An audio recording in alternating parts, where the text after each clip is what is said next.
In Yoruba tradition, we have 3 different types of masquerading tradition. The Egungun, the Gelede, and the Epa. Epa originated from the Ekitis, who are in the northern eastern part of Yoruba land. We all believe that every society have what we call culture, which is the transformation of intellectual achievement of our people that is being transmitted from one generation to another. Now, talking about the origin, from the oral tradition, there are more than 4 different versions of the origin of Epa in iyah-gbede. But I'm going to summarize the 4 versions. The Epa festival actually originated from Ile-Ife, where we have the goddess of Epa called Elela.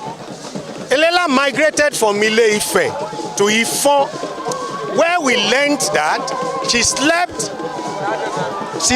for almost 6 days and she could not wake up. Forcefully, she was being waked up, and on the 7th day, and she was, disappointed, and she decided to leave Ifon for Omuoke. From Omuoke to Ole, and from Ole, Elela migrated from Ole to where we call Agbara. Agbara is among the 9 settlements that constitute present iyah-gbede. It was at Agbara that she went on the top hill where she sang a song. And one oral tradition says there is a particular family that echo her songs, which is the Metilarodi. Another oral tradition says an hunter, precisely named as Ajigbameleo, migrated from Ile-Ife through his own hunting expedition to Oregun, from Oregun to Ole, from Ole to Agbara, from Agbara to Ihuku, where he came across that goddess called Elela. And Elela, from that, he was able to learn certain things from that, and that song was echoed from that mountain. Where that that song was sung is called Ihimiaro.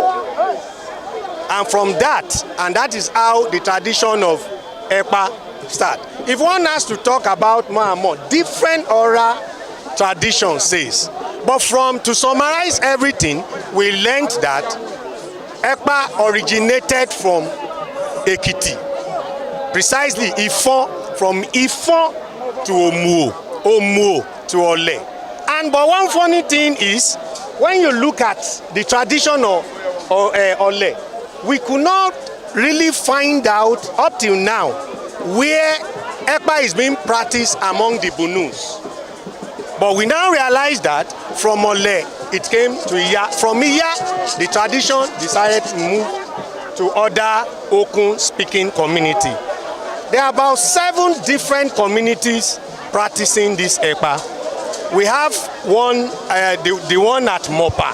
We have one at Ayede. Ayede, we call it Igbohalu. Then we have Ayeteju, Agbajogun. We have Itakete. We have Ayedayo. Then of recent, we learned that Epa have spread to Ijowa. Then Ijowa from Oroke. Epa itself is an embodiment of art.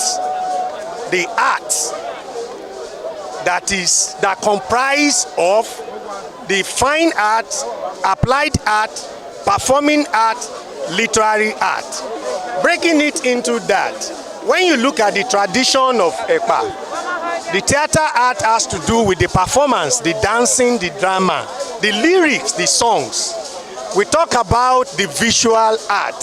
When you look at the structural part of masquerade, masquerading, Epa Masquerade is divided into three different, in iyah is divided into three different parts. We have the origis, we call it superstructures. We have the akorowos. Those ones are fiber mask or wooden mask. And then we have the ates. The ates, it has this kind of a basket-like masquerade with feather. One of the things we, the youth now, believe in is this.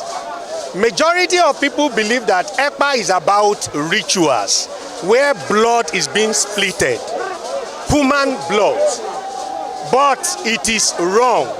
In every community or society in Nigeria, we find out that they have their own culture. I came from Ijebu-Ode, and there is what we call Agemo.